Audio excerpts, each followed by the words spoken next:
les merveilles, c'est Chloé. Je vous présente aujourd'hui l'oracle céleste Astro-Kiff de Julia Salomé et illustré par Sandrine Fourier. Donc il est édité chez le Lotus et l'éléphant. Regardez déjà, je trouve vraiment la boîte est superbe. Donc on a des dorures, tout ça là c'est en doré. On a une image, moi, qui me rappelle la Vierge Marie. En tout cas, on a quelque chose d'assez divin, je trouve, dans cette représentation. On devine ici les signes des planètes, les signes astrologiques. Hein, on est dans cet univers-là. Donc c'est le lotus et l'éléphant qui a fait ce jeu. Alors la façon dont il est fait, en fait, il s'ouvre comme ça. C'est rigolo, il s'ouvre un petit peu comme un... Moi, ça m'évoque un livre, en fait, qu'on peut ouvrir. Alors, c'est exactement la même... l'oracle Poésis, c'est eux aussi, c'est le Lotus et l'éléphant qui l'ont fait. Et c'est pareil, cette ouverture-là, je vous montre au cas où, voilà, si vous avez ce jeu chez vous, vous saurez que du coup, sur l'oracle céleste, Astro-Kiff, on est sur ce même type de boîte. Donc, c'est des jeux qui sont du coup aussi assez épais, que je vous montre dans le bon sens. Alors, on va regarder le résumé. Julia Salomé, alias Astro-Kiff, nous propose de redécouvrir le zodiaque grâce à son oracle céleste inspiré de l'empreinte d'une mythologie gréco-romaine. Laissez-vous porter par l'énergie, je n'arrive pas à lire, des 12 signes astrologiques, la force des éléments, le mouvement des astres et des planètes, le rythme des saisons et le symbolisme des notion de l'oracle de Béline. Et ça, c'est intéressant aussi. En fait, on va retrouver des cartes, en effet, de l'oracle de Béline. Ce coffret contient 70 cartes magnifiquement illustrées pour recevoir les messages. C'est vraiment beaucoup. Pour un oracle, c'est rare d'avoir 70 cartes. Et on a un livret de 160 pages qui est très bien fait aussi pour interpréter vos tirages. Donc on va regarder dessus. Donc voilà, l'ouverture, comme je vous ai montré, elle se fait comme ça. On a un système de... C'est aimanté en fait, hein, ce qui fait que je peux tourner comme ça. On n'a pas l'ouverture qui... Le coffret ne s'ouvre pas, quoi. Il y a un système d'aimant. Donc voilà l'intérieur. On a le livret, donc qui est assez épais. Et à l'intérieur, les cartes, voilà, qui sont positionnées comme ça. On va les regarder dans un second temps. On va commencer par regarder un petit peu le livret. C'est un beau livre en couleur. Donc là, on a le sommaire. Je vous montre un petit peu comment ça se passe. Au début, vous avez des tirages qui sont proposés. Ensuite, vous avez plusieurs familles de cartes en fait dans ce jeu. Vous avez ici les signes du zodiaque. Vous avez des cartes éléments, donc feu, terre, air, eau. Les cartes des astres. Vous avez les maisons en astrologie, vous avez les transits planétaires et vous avez les cartes complémentaires. Donc dans les cartes complémentaires, on va retrouver les cartes des saisons. Donc ça peut être sympa pour dater un événement.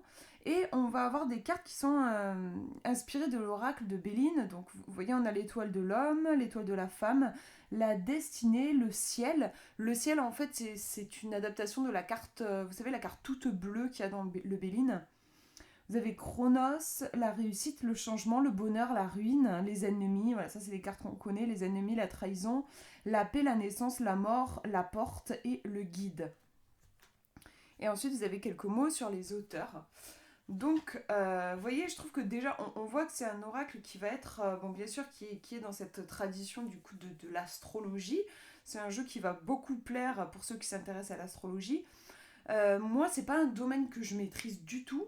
Et du coup, quand on ne connaît pas, je trouve que c'est pas un domaine facile pour improviser. Ça demande quand même beaucoup de connaissances. Si on ne connaît rien à l'astrologie et qu'on se retrouve avec des signes planétaires, avec des maisons, avec des trucs, on ne va pas du tout réussir à se débrouiller. Donc, pour avoir un oracle astrologique chez soi et quand on n'y connaît rien, il vaut mieux le livrer nous tiennent par la main et qu'il soit vraiment bien fait, que l'auteur ait fait un effort un peu pour nous apprendre, pour nous enseigner les choses. C'est vrai que je me questionnais, moi je sais que j'ai déjà eu dans mes mains des oracles astrologiques, je captais pas tout, voilà, parce que j'avais tout simplement pas les connaissances. Ce jeu, je trouve, fait vraiment... au niveau du livret, on a vraiment un travail qui vous donne les clés, qui vous explique, qui vous prend par la main, même si vous ne connaissez pas la signification de telle maison en astrologie, si vous ne connaissez pas la signification de tel astre, voilà. Il est vraiment très bien fait. On est sur un jeu pour moi qui va être plutôt axé divinatoire, qui va être super pour faire du coup le thème astral.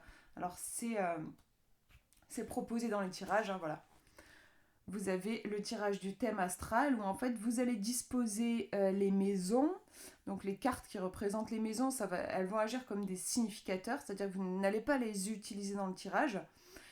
Mais ensuite, vous allez du coup prendre le reste du jeu et tirer une carte pour chaque domaine et puis tirer une carte conseil au centre. Ça va vous permettre de voir toutes les énergies qui se passent dans la vie du consultant. Vous avez aussi, je crois, une version rapide du thème astral, parce que quand même dresser le thème astral de quelqu'un, ça prend un certain temps. Hein. On a quand même, voilà, je crois que c'est 12, on a 12 maisons, donc 12 cartes et potentiellement une 13e pour avoir une carte au conseil. Ça fait beaucoup de choses à interpréter, c'est assez long, donc elle vous donne aussi une version plus courte. Vous avez le tirage du cycle lunaire, donc là en fait ça va vous permettre de voir la progression dans un domaine particulier sur les 28 prochains jours. Donc par exemple, je sais pas, moi, je vois ma relation amoureuse, je viens de commencer une relation avec quelqu'un, j'aimerais voir où en sera ma relation dans les 28 prochains jours. En fait, du coup, vous allez mettre la carte de la pleine lune et la carte de la nouvelle lune qui vont agir aussi comme des significateurs, donc vous n'allez pas les utiliser dans le tirage, mais elles vont représenter en fait cette période des 28 jours. Et puis vous allez tirer une carte sur la pleine lune, une carte sur la nouvelle lune et une carte, je crois, conseil, il me semble. Je sais plus, je vous dis ça, mais je me rappelle plus. Parce qu'en fait, je l'ai fait ce tirage. Voilà, on place la carte de la nouvelle lune sur la gauche, la carte de la pleine lune sur la droite. La carte de la nouvelle lune symbolisera le début du projet, les bases sur lesquelles vous partez. Et puis la pleine lune, ça vous montrera l'aboutissement de la situation. Une fois les deux cartes disposées devant vous, tirez sur chacune des cartes une carte de dos ou plus en fonction du nombre de détails que vous désirez. Enfin, placez entre la carte de la nouvelle lune et celle de la pleine lune une carte conseil, voilà, c'est ça, pour vous guider dans votre problématique. Vous avez un tirage amoureux aussi qui est proposé ici. Donc pour des questions relationnelles, on nous dit généralement amoureuse, mais ça peut aussi convenir pour d'autres sortes de relations. On vous dit mélanger les cartes de sorte qu'elles puissent apparaître en ombre et en lumière, parce que en effet, je vous ai pas dit, c'est un jeu qui fonctionne sur les polarités ombre et lumière, donc les cartes à l'endroit ou inversé, c'est-à-dire qui tombent la tête en bas. L'auteur a vraiment fait un travail pour chaque carte. Vous avez la signification positive et négative de la carte en fonction de la position dans laquelle vous tirez la carte. C'est pour ça qu'elle vous dit dans le tirage amoureux, il va falloir faire en sorte que les cartes puissent arriver la tête en bas. Donc pour ça, en fait, il faut mettre les cartes sur une table et puis les brasser, un peu faire des grands gestes pour que certaines puissent se mettre en effet à l'envers. Et donc ensuite, ça va être un tirage à 7 cartes qui est proposé ici. Vous allez avoir en position 1 le consultant, sa posture, en position 2 le partenaire, sa posture, en position 3 la relation actuelle, ensuite la relation dans les temps à venir, ce que l'on cache au partenaire ou à la partenaire, ce que le partenaire pense du consultant et de la situation, et on a une carte conclusion qui donne la synthèse de la situation. Donc voilà pour les tirages, ensuite on arrive sur les cartes. Donc vous voyez que c'est... on voit qu'on est sur un oracle qui est quand même vraiment fait pour faire du divinatoire plus que du développement personnel, bien qu'il y ait des conseils qui soient donnés, mais on est dans quelque chose une recherche plutôt de précision dans ce qui va se passer dans le futur. Et je pense, parce que pour le coup, j'ai pas encore pris le temps de tester, mais je pense que c'est vraiment un jeu qui est idéal pour ce fameux tirage, pour voir ce qui se passe globalement dans la vie de quelqu'un, donc au niveau des finances, au niveau de la famille, au niveau des projets, au niveau du spirituel, enfin faire ce gros bilan-là que moi j'aime bien faire aussi pour moi, personnellement, pour par exemple mon anniversaire. ou au début de l'année, voilà, vraiment pour faire un gros bilan. Comme je disais, c'est un tirage qui prend en général plusieurs heures, moi en tout cas ça me prend plusieurs heures quand je le fais. Mais voilà, c'est un jeu qui est hyper adapté pour ça. Vous avez 70 cartes, c'est vraiment énorme. Vous allez pouvoir faire un beau tableau hein, en fait des énergies qui parcourent votre vie ou celle de votre consultant si vous le faites pour quelqu'un d'autre. Donc voilà, on va regarder les cartes. Vous voyez, c'est vachement fourni. Et c'est écrit assez petit, donc il y a vraiment beaucoup d'informations sur cette double page. Donc vous voyez, ici on a la représentation de la carte en couleur. Donc ici le bélier, le conquérant. On nous dit c'est du 21 mars au 19 avril. Vous avez une citation. Ici, je connais mes limites, c'est pourquoi je vais au-delà. Serge Gainsbourg, Soleil en bélier. Vous avez un truc un peu général, en gros, voilà, on vous dit le bélier ouvre le bal du zodiaque, puisqu'il s'agit du premier signe, voilà, on vous explique un petit peu ces énergies globales, générales. Ensuite, vous avez le message en lumière et en ombre, donc en positif et en négatif, la carte à l'endroit, la carte à l'envers. Donc vous avez un texte ici, vous avez ensuite des mots-clés. Il y a vraiment beaucoup de précision, je trouve, dans... regardez la quantité, c'est assez impressionnant. On a presque autant d'informations que sur le paragraphe ici. C'est vraiment super précis. Parfois, elle vous détaille des parties du corps qui sont reliées à la carte. Je trouve que c'est vraiment... elle donne plein de pistes. Et ensuite, vous avez en gras une phrase qui vous donne ici un conseil, c'est le moment d'agir et de vous faire confiance. Et là, pour le coup, en nombre, vous avez le même fonctionnement avec des mots-clés ici, et puis une phrase qui vous donne un conseil. Ici, limitez vos ardeurs et soyez plus prudent. Donc vous voyez que le message est très différent, même opposé en fait en fonction de si vous l'avez à l'endroit ou à l'envers. Donc il faut vraiment faire attention à la position de la carte. Ça va être déterminant au niveau de votre interprétation. Et donc voilà, vous avez ça pour toutes les cartes. Donc ici, je vous montre le taureau. Ah oui, c'est sympa aussi, on a le résistant. Vous avez, on dirait, comme si c'était sous forme d'archétype. Le taureau, c'est le résistant. Le bélier, c'est le conquérant. Le gémeau, c'est l'adolescent. Le lion, c'est le roi. La vierge, c'est l'analyste. Enfin voilà, vous avez ça aussi. Ça donne une information... c'est assez pertinent, je trouve. C'est intéressant, ça rajoute des informations en plus de tout ce qui est écrit déjà. Voilà, c'est toujours le même principe. Hein. La citation, l'explication, on va dire, générale, ensuite la lumière et l'ombre. Donc on part du général et on va de plus en plus précis. Donc voilà, là c'était les cartes pour les signes. Vous avez ensuite les éléments. On va regarder les éléments. Donc par exemple ici le feu, la patience, on nous dit que ça régit le bélier, le lion, le sagittaire. Vous avez aussi une citation ici de Marcel Pagnol, un petit texte général et ensuite le message en lumière et en ombre. C'est le même fonctionnement que pour les autres cartes. Vous avez les astres, donc par exemple ici le soleil, le mois. Moi je trouve ça super intéressant à chaque fois d'avoir une sorte d'archétype, le mois. Pour Mercure, c'est le messager. Jupiter, c'est l'opulent. C'est vraiment un jeu aussi, si vous vous intéressez à l'astrologie, que vous avez envie d'apprendre, que vous êtes en train d'apprendre, que vous suivez une formation, ou je sais pas, ça peut être aussi un jeu qui peut vraiment vous épauler dans votre étude. Je trouve qu'il est hyper bien fait.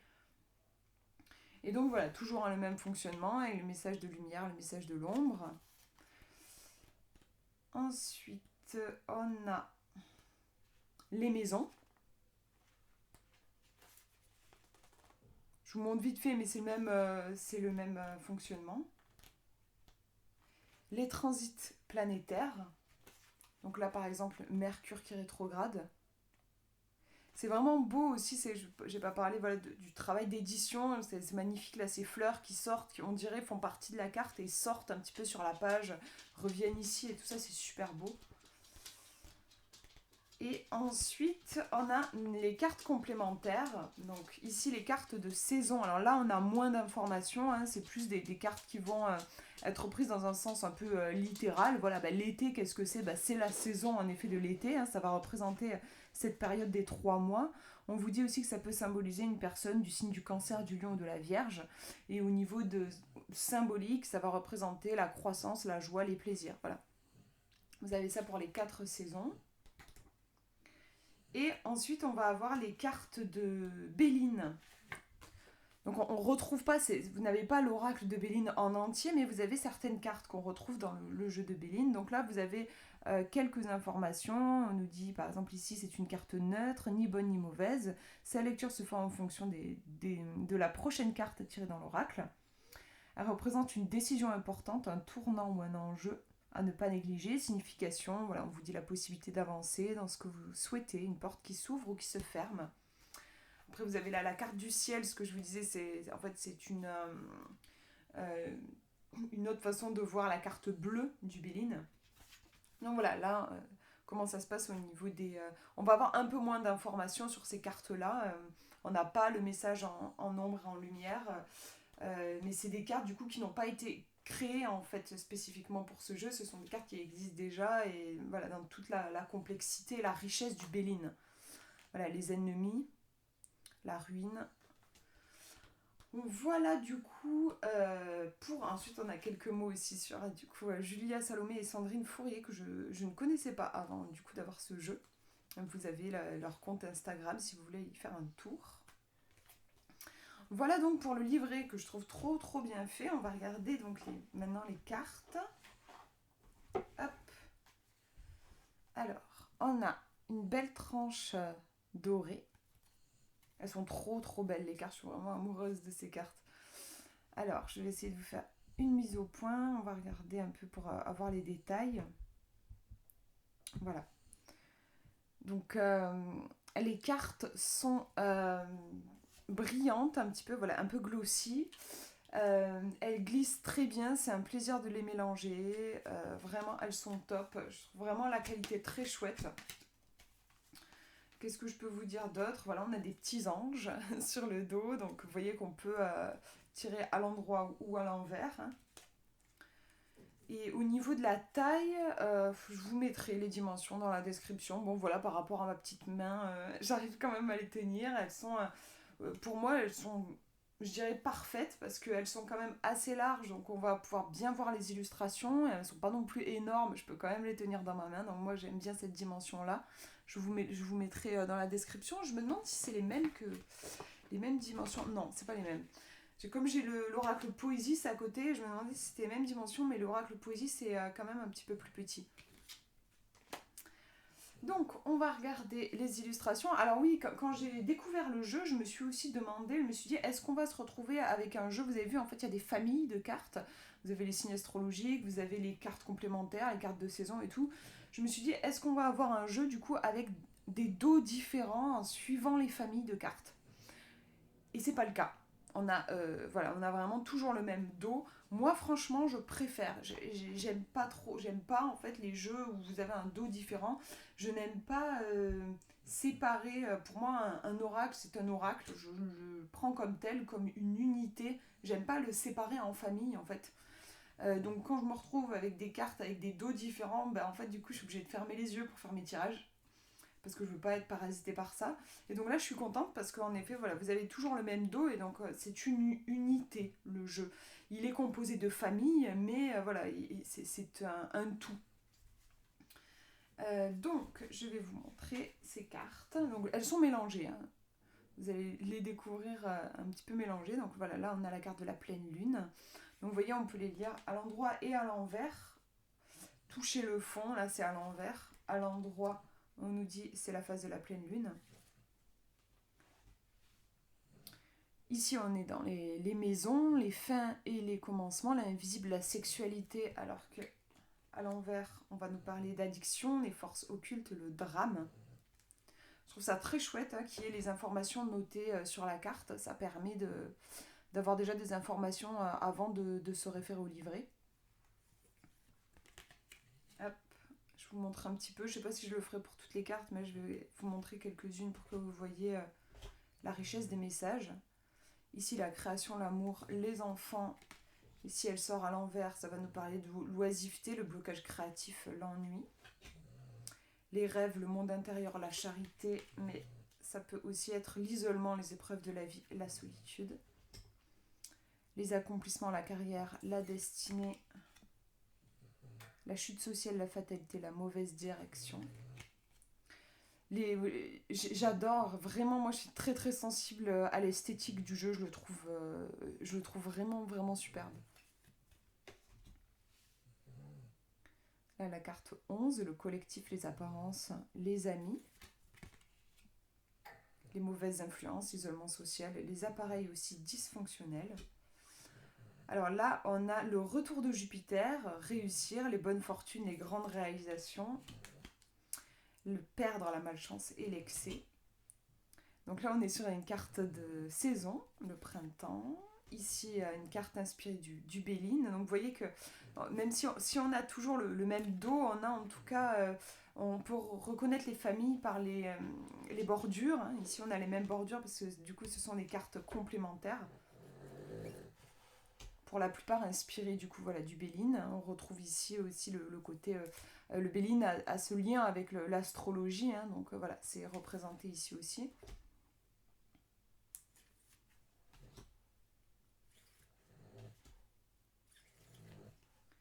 Là, on retrouve une carte des maisons, le voyage, les langues étrangères, la religion. À l'inverse, la difficulté à s'adapter à un milieu, la croyance extrémiste, l'ignorance.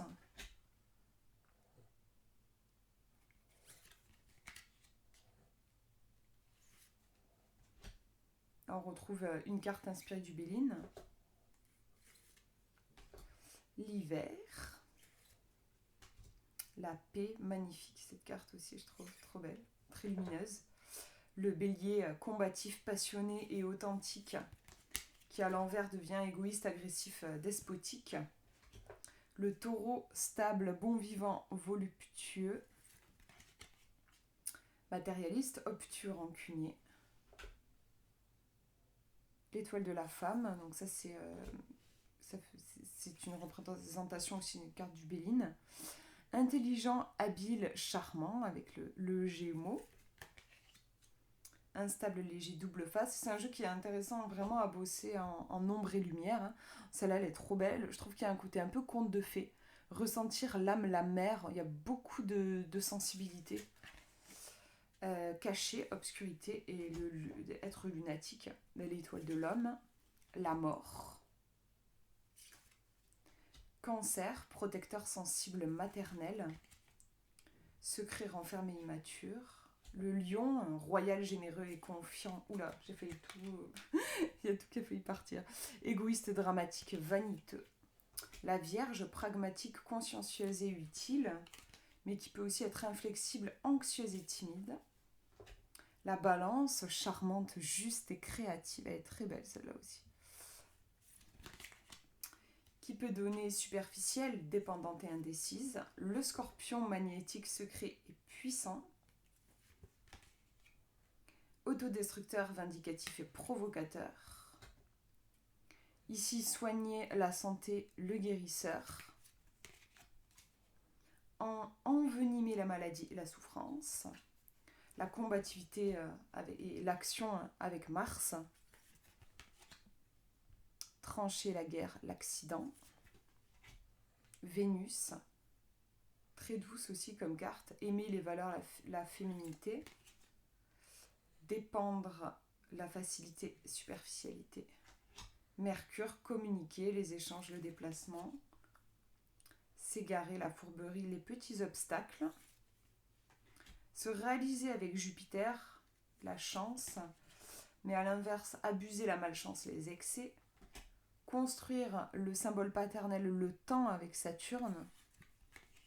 Qui nous parle aussi de s'obliger, la dépression et les restrictions négatives. Le Capricorne, droit, sage et ambitieux. Sévère, morose et fataliste. Verseau, altruiste, avant-gardiste, indépendant. Détaché, inconsistant, marginal.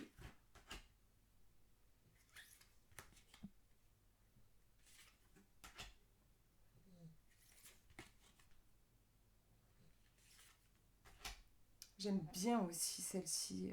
Je la trouve très belle, l'illustration entre le doré et le bleu. Rêveur, les sentiments et les profondeurs de Neptune. Fuir le flou, la faiblesse. Là, on a une carte élément, donc l'air, la communication, l'esprit sans limite, le mental, qui donne l'hésitation, l'inexact et le déroutement. Nœud sud, point de départ. Le passé qui nous rattrape. Transformation, renouveau, cycle avec l'éclipse lunaire. La santé, le travail, les habitudes avec la maison 6. Les petites maladies, le désordre et les mauvaises habitudes. Retour de Saturne, se responsabiliser, la maturité et l'âge. Retour de bâton, la lenteur, la vieillesse. Sagittaire, épicurien, idéaliste, franc. Inconséquent, fermé d'esprit, versatile. Pluton, transformer le pouvoir, la puissance intérieure. Détruire la mort, le vice. La direction de vie avec le nœud nord. Douter de soi.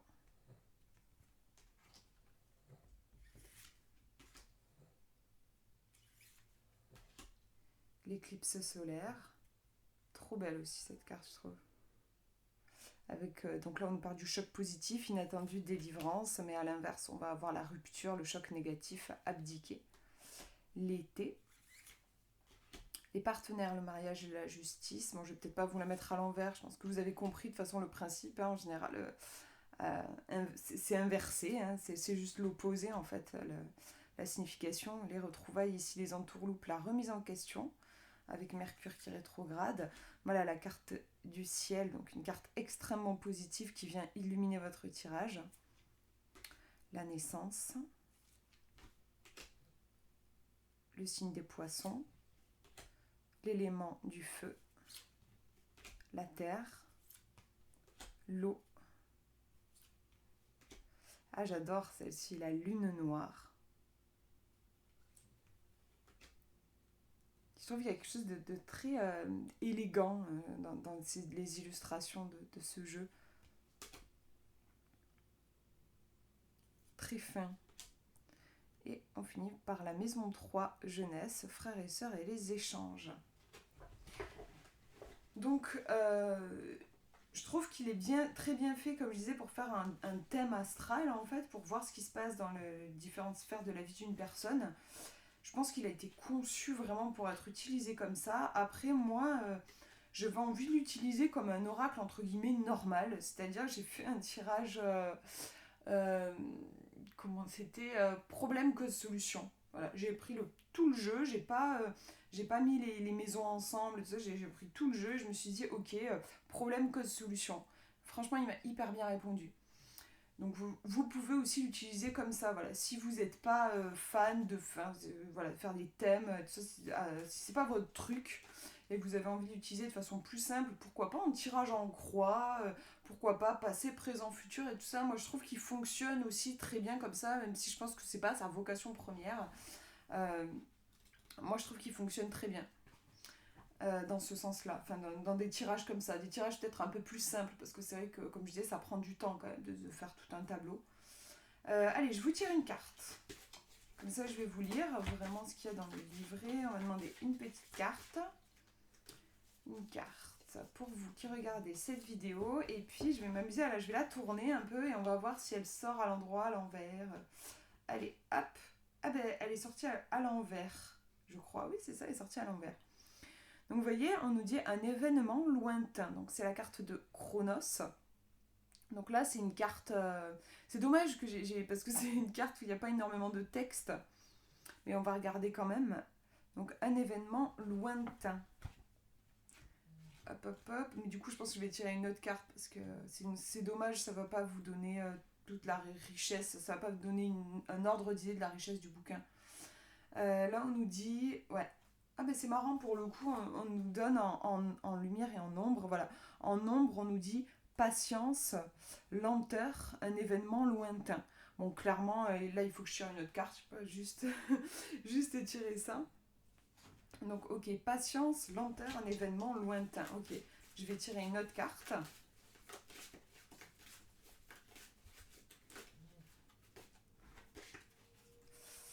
Hop, hop, hop. Voilà, j'espère que je ne vais pas tomber encore sur une carte complémentaire. C'est des cartes qui n'ont pas beaucoup de texte en fait. Hop, bon ça va.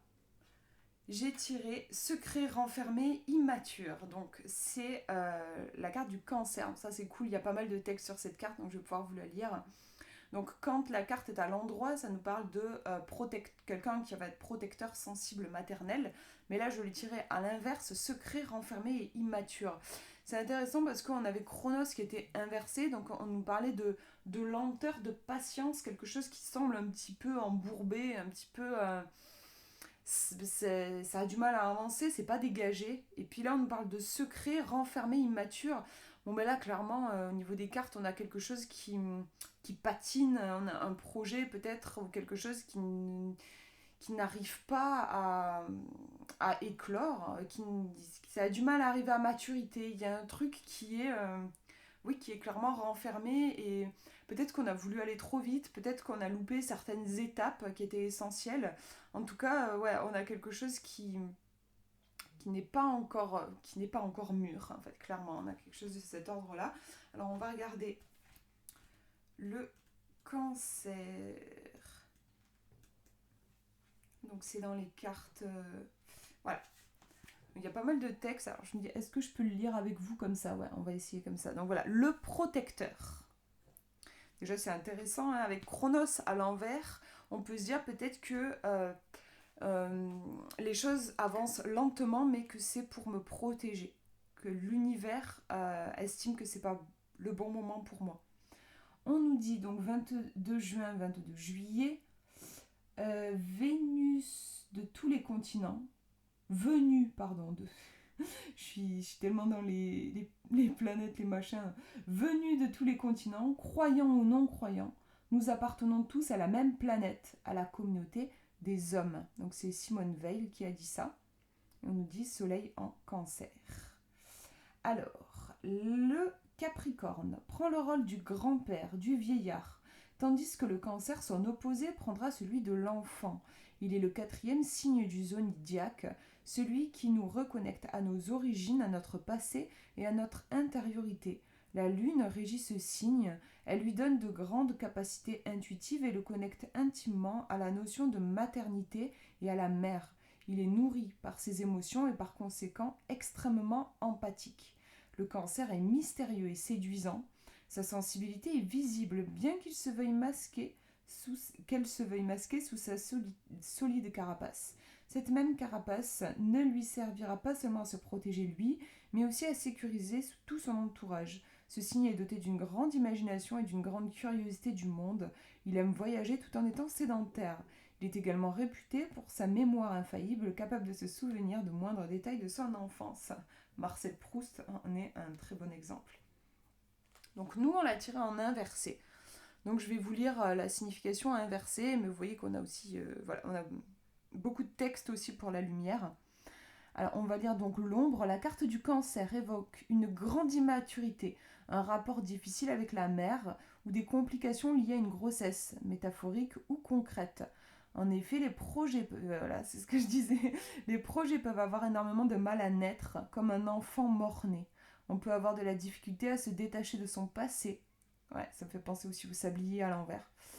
De ce que l'on doit impérativement faire, sans quoi on risque de rester bloqué dans sa bulle nostalgique. Cette carte peut également symboliser le sentiment d'exclusion ou des problèmes familiaux, principalement reliés aux ascendants plus qu'aux enfants. Vous voyez, il y a beaucoup de précision dans les messages.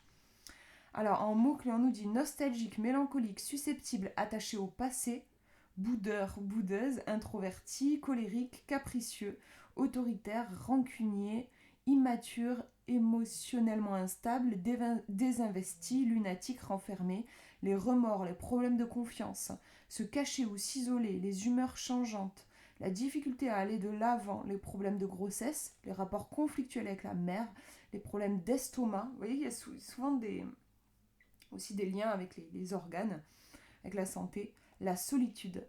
Et on nous dit en conseil, regardez en avant et non en arrière. Vous voyez qu'il y a énormément d'infos, je trouve. Ouais, là pour moi, par rapport à notre tirage, si je devais faire un...